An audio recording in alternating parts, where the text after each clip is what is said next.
नमस्कार दोस्तों।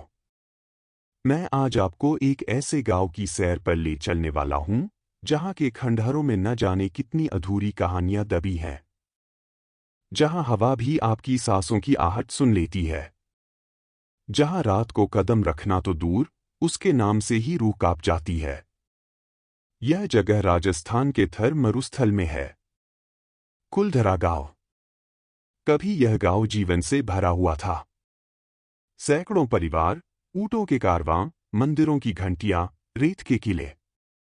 और फिर एक ही रात में सब कुछ खत्म हो गया। लोग कहते हैं यहां आज भी रात होते ही कुछ लौट आता है, जो कभी इस मिट्टी में दफन हुआ था। आज मैं उसी रात की कहानी आपको सुना रहा हूं। कुलधरा आखिरी रात की दास्तान। आदित्य शर्मा को विरासत की कहानियां खोजने का जुनून था। उसने बचपन से सुना था कुलधरा में रात को कोई नहीं रुकता। मगर आदित्य मानता था, हर डर के पीछे कोई सच छुपा होता है। एक दिन उसने तय किया, मैं वहां रात बिताकर सारी हकीकत जानूंगा। कहते हैं जुनून अगर हद से बढ़ जाए तो अंजाम अनहोनी ही होता है। सितंबर की एक गर्म दोपहर को आदित्य कुलधरा पहुंचा। सड़क सुनसान थी। दूर रेत के टीलों के पीछे पुरानी हवेलियों के खंडहर खड़े थे, जैसे कोई भूला बिसरा कब्रिस्तान। वहां गांव के बाहर एक वृद्ध चौकीदार बैठा था। धोती, पगड़ी और आंखों में उम्र भर का दर्द। आदित्य ने पूछा, बाबा, क्या आप मुझे गांव के अंदर रात भर रुकने देंगे? बूढ़ा चुप रहा। उसकी झुर्रियों से एक गहरी सांस निकली। रुक जाओगे तो लौटोगे कैसे, सोचा है? आदित्य मुस्कुराया, मैं इतिहासकार हूं, डरता नहीं। बूढ़ा धीरे से बोला, डरना ही चाहिए। इस जगह को छोड़ने से पहले सबको यही लगा था कि वो डरते नहीं। कहकर उसने हाथ की लकड़ी की छड़ी जमीन पर मारी। रेत थोड़ी उड़ी। नीचे कुछ शब्द उभर आए, हम लौट आएंगे। आदित्य चौंका, फिर खुद को संभाला। शाम होते होते वह गांव में दाखिल हो चुका था। गांव में एक अजीब सी ठंडक थी, मानो रेत की दीवारों में कुछ सांसें अब भी कैद हों। जैसे ही सूरज डूबा, हवाओं में सन्नाटा घुलने लगा। आदित्य ने अपना कैमरा निकाला। सामने एक टूटी हवेली थी, जिस पर पुरानी नक्काशी अब भी झलकती थी। वह बोला, दोस्तों, मैं अब उस हवेली के अंदर जा रहा हूं, जहां कहा जाता है दीवान का श्राप पड़ा। जैसे ही उसने कदम रखा, छत से मिट्टी झड़ने लगी। कहीं कोई आवाज नहीं। फिर अचानक किसी औरत की धीमी सिसकी, मुझे मत ले जाओ, मुझे मत ले जाओ। आदित्य ने कैमरे का लेंस घुमाया। सामने कुछ नहीं था, मगर सिसकियों की आवाज साफ थी। उसने रिकॉर्डर ऑन किया। उसने कहा, क्या कोई यहां है? अगर हो तो मुझे कोई संकेत दो। कुछ पल बाद हवा में एक ठंडी लहर उसके गाल को छू गई। फिर वही आवाज, मुझे बचा लो, मुझे बचा लो। रात 10 बज चुके थे। आदित्य एक चबूतरे पर बैठा रिकॉर्डिंग सुन रहा था। अचानक किसी ने उसके कंधे पर हाथ रखा। वो घबरा गया। पीछे वही बूढ़ा चौकीदार खड़ा था। उसकी आंखें अब सफेद हो चली थीं। वो बोला, तुझे सब जानना है ना? सुन वो कहानी जिसने सबको खत्म कर दिया। बूढ़ा बोलने लगा, दीवान सलीम सिंह, जिसकी हवस ने इस गांव को तबाह कर दिया। मुखिया की बेटी चांदनी, दूध जैसी गोरी, बड़ी बड़ी आंखें। दीवान को जबरन ब्याह चाहिए था। पूरा गांव दहशत में आ गया। मुखिया ने पंचायत बुलाई। सबने तय किया, हम अपनी बेटियां नहीं देंगे। हम यहां से हमेशा के लिए चले जाएंगे और जाते जाते इस मिट्टी को श्राप देंगे। अमावस्या की रात सब उठे। औरतें, बूढ़े, बच्चे, कंधों पर गठरी, आंखों में आंसू। किसी ने पलटकर नहीं देखा। मगर दीवान के आदमी गांव में घुसे। वो चांदनी को ढूंढ रहे थे। चांदनी वहीं छुपी थी, इसी हवेली में।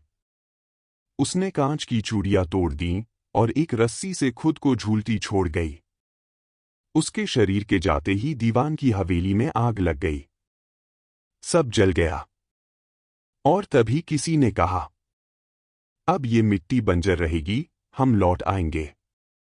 बूढ़ा चुप हो गया। आदित्य के हाथ कांपने लगे। मगर वो बोला, यह सब सिर्फ कहानियां हैं। सच्चाई मैं ही खोजूंगा। बूढ़े ने उसकी ओर अजीब निगाह से देखा। सच जानना ही श्राप होता है। रात 12 बजे आदित्य फिर उसी हवेली में गया। अब हर कोना डरावना लग रहा था। फिर उसने देखा, सीढ़ियों के नीचे कोई परछाई खड़ी थी। एक आदमी, सिर पर पगड़ी, आंखें अंगारे जैसी। वो परछाई धीरे धीरे ऊपर चढ़ने लगी। उसकी आवाज गूंजने लगी, मेरी चांदनी कहाँ है, कहाँ छुपा लिया तुमने? आदित्य के गले से आवाज नहीं निकली। वो टॉर्च लेकर पीछे भागा। हवेली की दीवारें हिलने लगीं। सभी कमरों से सैकड़ों हाथ जैसे बाहर निकल रहे हों। हम लौट आएंगे, हम लौट आएंगे। वो दौड़ा, गिरा, फिर दौड़ा। मगर बाहर का रास्ता ही गायब था। चारों ओर सिर्फ रेत। और हर रेत का कण जैसे उसे घूर रहा हो। आदित्य बेहोशी के कगार पर था। तभी किसी ने उसे उठाया। वो वही बूढ़ा था, मगर अब उसकी शक्ल बदल चुकी थी। उसके चेहरे पर दीवान सलीम सिंह की झलक थी। आवाज भी वही, अब तू भी हमारे साथ रहेगा, कभी लौट न सकेगा। आदित्य ने कांपती आवाज में कहा, मैंने कुछ नहीं किया, मुझे जाने दो। दीवान हंस पड़ा, तुमने हमारी तन्हाई जगा दी, अब तुम भी इस गांव का हिस्सा हो। अचानक हवाओं में कोई और आवाज गूंजी, नहीं, इसे मत छुओ। सफेद आंचल में एक औरत की परछाई प्रकट हुई, चांदनी। उसकी आंखें आंसुओं से भरी थीं। उसने आदित्य की ओर हाथ बढ़ाया, भाग जा, तू निर्दोष है। जैसे ही आदित्य ने उसका हाथ पकड़ा, हवाओं में तूफान उठ गया। दीवान की परछाई चीखने लगी, नहीं, कोई नहीं बचेगा, सब मेरे होंगे। अचानक सब गुम हो गया। शांति छा गई। सुबह गांव में कुछ लोग आए। वे आदित्य को सीमा पर बेहोश पाए। उसके हाथ में कैमरा था, टूटा हुआ। रिकॉर्डर से बस यही आवाज बार बार आती रही, हम लौट आएंगे, हम लौट आएंगे। लोग कहते हैं, उस रात आदित्य ने कुलधरा के श्राप को जगा दिया। उसके बाद गांव में और भी अजीब घटनाएं होने लगीं। रात को परछाइयां दीवारों पर चलती दिखती, सिसकियां, कराहटे और वो चीख, मेरी चांदनी कहाँ है? आज भी जो वहां रात में जाता है, उसे उसी आवाज का सामना करना पड़ता है। कुलधरा अब भी वीरान है, मगर इसकी हवाओं में रूहें जिंदा हैं। तो दोस्तों, अगर कभी आपके कदम इस गांव की ओर बढ़े, तो सूरज डूबने से पहले लौट आना, क्योंकि यह मिट्टी अब भी श्रापित है और वो आवाज अब भी गूंज रही है, हम लौट आएंगे। कहानी खत्म नहीं हुई। ये कहानी हर रात वहां से गुजरने वालों को अपनी गिरफ्त में ले लेती है, क्योंकि कुछ आत्माएं सिर्फ एक किस्सा नहीं, वो इंतजार हैं किसी और की रूह को अपने साथ ले जाने का। आपके बिना ये सफर अधूरा है।